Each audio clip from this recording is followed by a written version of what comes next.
বিশ্ব সংবাদে আপনাদের স্বাগত। সংবাদের শুরুতেই শিরোনাম, পরে বিস্তারিত। ইসরায়েল ফিলিস্তিন পুরোদমে যুদ্ধ চলছে, আর এই যুদ্ধের সর্বশেষ আন্তর্জাতিক গুরুত্বপূর্ণ আপডেট সংবাদ জানিয়ে দিব। শুরুতেই শিরোনাম। আলহামদুলিল্লাহ, গাজার সংঘাতে হামাসের হামলায় ইহুদিবাদী ইসরায়েলের 645 সেনা খতম। এরপর থাকবে গুরুত্বপূর্ণ সংবাদ। খেপে উঠেছেন পুতিন, সাপের লেজে পা দিয়ে পুতিনকে খেপিয়েছেন বাইডেন। এবার শেষ রক্ষা হবে কি ইহুদিবাদীদের? থাকবে এ সম্পর্কে বিস্তারিত। এরপর জানাবো অত্যন্ত সুখবর। সংখ্যাগরিষ্ঠ ব্রিটিশ তরুণ মনে করে ইসরায়েলের অস্তিত্ব থাকা উচিত নয়, জনমত জরিপের ফলাফল। এরপর থাকবে ফিলিস্তিনের প্রতি সংহতি, মার্কিন বিরোধী নতুন অভিযানের ঘোষণা দিল ইয়েমেনের সামরিক বাহিনী। এবার থরথর করে কাঁপা শুরু মার্কিন প্রেসিডেন্ট জো বাইডেনের। আরও থাকবে ইসরায়েলের হুমকি আমাদের কাছে কৌতুকের শামিল, বললেন হিজবুল্লাহ নেতা। এবং সর্বশেষ জানিয়ে দিব, ভারতের লোকসভায় মুসলিম প্রার্থী জিতেছেন 24 জন। গাজার সংঘাতে 645 ইসরায়েলি সেনা নিহত। গাজার সংঘাতে এখনো পর্যন্ত 6 শতাধিক ইসরায়েলি সেনা নিহত হয়েছে। সর্বশেষ 39 বছর বয়সী এক সেনা নিহত হয়েছে বলে খবর পাওয়া গিয়েছে। ইসরায়েলি সামরিক বাহিনী এক বিবৃতিতে জানিয়েছে, ইসরায়েলের উত্তরাঞ্চলে অ্যালন ব্রিগেডের ব্যাটালিয়ন 5030-এর একজন স্টাফ সার্জেন্ট নিহত হয়েছেন। খবর আল জাজিরার। টাইমস অব ইসরায়েলের এক প্রতিবেদনে বলা হয়েছে, ওই সেনা সদস্য ইসরায়েলের উত্তরাঞ্চলীয় হারফেই শহরে হিজবুল্লাহ ড্রোন হামলায় নিহত হয়েছেন। হাইফেই শহরটি লেবাননের সীমান্তের কাছে অবস্থিত।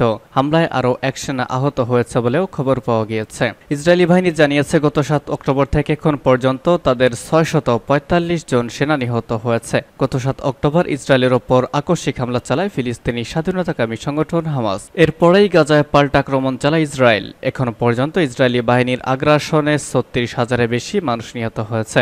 এভাবে সংঘাত চলতে থাকলে আরও কয়েক হাজার নিরীহ ফিলিস্তিনি প্রাণ হারাবে। এদিকে গাজা উপত্যকার নুসেরাত শরণার্থী শিবিরে একটি স্কুলে আশ্রয় নেওয়া বাস্তুহারা লোকজনের ওপর হামলার ঘটনায় কমপক্ষে 32 জন নিহত হয়েছে। এছাড়া আহত হয়েছে আরও বেশ কয়েকজন। সরকারি মিডিয়া অফিস এই তথ্য নিশ্চিত করেছে। ফিলিস্তিনি স্বাধীনতাকামী সংগঠন হামাস বলেছে, গাজায় যুদ্ধের স্থায়ী সমাপ্তি এবং তাদের যুদ্ধবিরতি প্রস্তাবে সম্মত হওয়ার জন্য ইসরায়েলি সেনা প্রত্যাহার করা প্রয়োজন। তবে ইসরায়েলের প্রতিরক্ষা প্রধান বলেছেন, যুদ্ধবিরতির আলোচনার সময় হামলা চালানো হবে না। সাপের লেজে পা দিয়ে পুতিনকে খেপিয়েছেন বাইডেন। মার্কিন অস্ত্র ব্যবহার করে রুশ ভূখণ্ডে হামলার অনুমতি দিয়ে সাপের লেজে পা দিয়েছেন প্রেসিডেন্ট বাইডেন। ইউক্রেন যুদ্ধের শুরু থেকেই পরমাণু হামলার হুমকি দিয়ে আসছে রাশিয়া।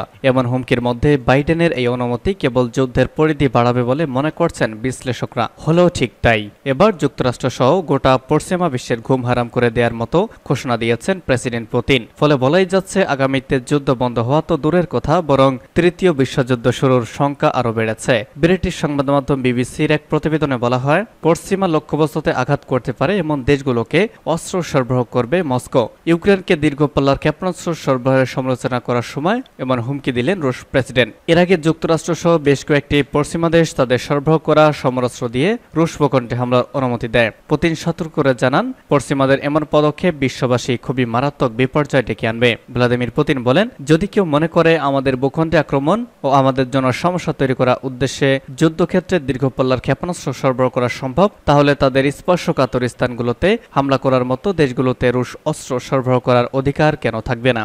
এমনকি পশ্চিমা বিরোধী দেশগুলোতে সরবরাহ করা অস্ত্র আরও ধ্বংসাত্মক হতে পারে, আমি এটা নিয়ে ভাবব। তবে এ সময় তিনি কোন দেশকে রাশিয়া অস্ত্র সরবরাহ করবে তা নিয়ে বিস্তারিত কোনো তথ্য দেননি রুশ প্রেসিডেন্ট। সম্প্রতি জার্মান দীর্ঘপল্লার ক্ষেপণাস্ত্র দিয়ে রুশ ভূখণ্ডে হামলার অনুমতির জন্য জার্মানি কড়া সমালোচনা করেছেন পুতিন। এই ধরনের পদক্ষেপ রুশ জার্মান সম্পর্কে মারাত্মক প্রভাব ফেলবে বলেও সতর্ক করেছেন রুশ প্রেসিডেন্ট। সংখ্যাগরিষ্ঠ ব্রিটিশ তরুণ মনে করে ইসরায়েলের অস্তিত্ব থাকা উচিত নয়। ব্রিটেনের সংখ্যাগরিষ্ঠ তরুণী মনে করে ইহুদিবাদী ইসরায়েলের অস্তিত্ব থাকা উচিত নয়। ফিলিস্তিনের অবরুদ্ধ গাজা উপত্যকায় বর্তমানে ইহুদিবাদী ইসরায়েল যে গণহত্যামূলক যুদ্ধ চালাচ্ছে, তার জন্য তারা দখলদার এই শক্তিকে দায়ী করে বলে মনে করে। ব্রিটেনের news and opinion website unheard গতকাল এক জনমত জরিপের ফলাফলে এই তথ্য জানিয়েছে। এতে বলা হয়েছে, ব্রিটেনের 18 থেকে 24 বছর বয়সী তরুণীদের শতকরা 54% মনে করে পরে ইহুদিবাদী ইসরায়েলের অস্তিত্ব থাকা উচিত নয়। তবে 65 বছরের বেশি বয়সের শতকরা 7% এই মতের পক্ষে। ব্রিটেনে পররাষ্ট্রমন্ত্রী নিয়ে 1012 জন ভোটারের উপর এই জরিপ পরিচালনা করা হয়। ফোকাল ডাটা নামে একটি প্রতিষ্ঠান জরিপটি পরিচালনা করেছে। 18 থেকে 24 বছর বয়সী এই গ্রুপের তরুণ-তরুণীরা চলমান গাজা যুদ্ধের জন্য দখলদার ইসরায়েলকে দায়ী করেছে। এর আগে গত ডিসেম্বর মাসে আমেরিকায় একটি জরিপ পরিচালনা করা হয়, যাতে দেখা যায় 18 থেকে 24 বছর বয়সী শতকরা 51% মার্কিন তরুণ বলেছিল ইসরায়েল ফিলিস্তিন যুদ্ধের সমাধানের মূল উপায় হলো ইসরায়েলের অস্তিত্ব শেষ করে ফিলিস্তিনিদের হাতে মূল ভূখণ্ড তুলে দেওয়া। গত 7 অক্টোবর হামাস ইসরায়েলের বিরুদ্ধে ঐতিহাসিক অপারেশন আল আকসা স্টর্ম পরিচালনা করার পর আমেরিকায় এই জরিপ পরিচালনা করা হয়।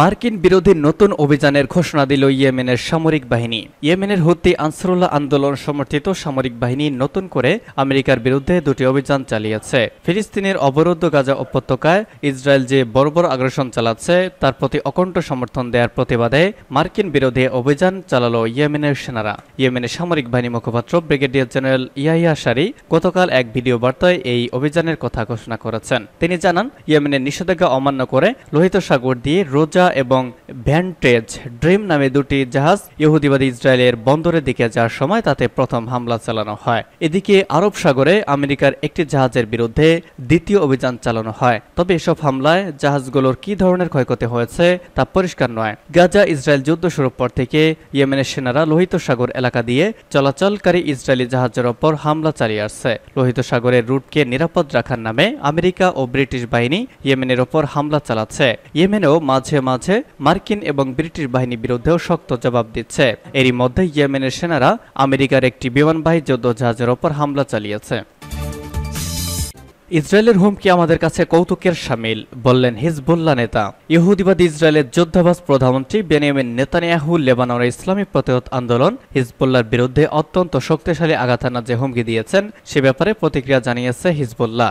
লেবাননের পার্লামেন্টে হিজবুল্লাহ নির্বাচিত প্রতিনিধি মোহাম্মদ রাদ বলেছেন, সম্ভাব্য যে কোনো পরিস্থিতির জন্য তার সংগঠন প্রস্তুত রয়েছে। তিনি ইরানের আরবি নিউজ চ্যানেল আল আলমকে দেওয়া এক সাক্ষাৎকারে বলেন, গাজা যুদ্ধে পরাজিত ইসরায়েলি বাহিনীর মনোবল চাঙ্গা করার জন্য এ ধরনের চোখ রাঙানি দেওয়া হচ্ছে। সাম্প্রতিক দিনগুলোতে ইসরায়েলের উত্তরাঞ্চলীয় কিরিয়াম সমনা শহর লক্ষ্য করে হামলার মাত্রা ব্যাপকভাবে বাড়িয়ে দিয়েছে হিজবুল্লাহ। এতে ইহুদিবাদীদের জানমালের ব্যাপক ক্ষয়ক্ষতি হচ্ছে, যদিও এসব খবর ধামাচাপা দিয়ে রাখা হচ্ছে। ইসরায়েলি প্রধানমন্ত্রী মঙ্গলবার কিরিয়াত সমনা সফরে গিয়ে হিজবুল্লাহর বিরুদ্ধে কঠোর হুমকি দেন। তিনি বলেন, যদি কেউ মনে করে আক্রান্ত হওয়ার পর ইসরায়েল হাত গুটিয়ে বসে থাকবে তাহলে সে ভুলের মধ্যে আছে। আমরা অত্যন্ত কঠোর আঘাত হানার প্রস্তুতি নিয়েছি।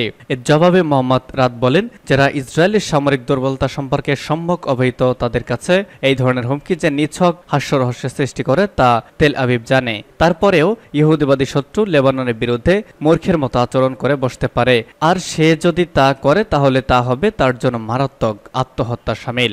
লেবাননের এই সিনিয়র সংসদ সদস্য আরো বলেন, গত বছরের 7 অক্টোবর প্রতিরোধ ফ্রন্টের আল আকসা তুফান অভিযানে নিজের নিরাপত্তা হারিয়েছে ইসরায়েল। ওই নিরাপত্তা আর কোনোদিন ফিরে পাবে না তেল আবিব। এখন গাজা আগ্রাসন বন্ধ করা ছাড়া ইসরায়েলের সামনে আর কোনো পথ খোলা নেই বলেও তিনি মন্তব্য করেছেন।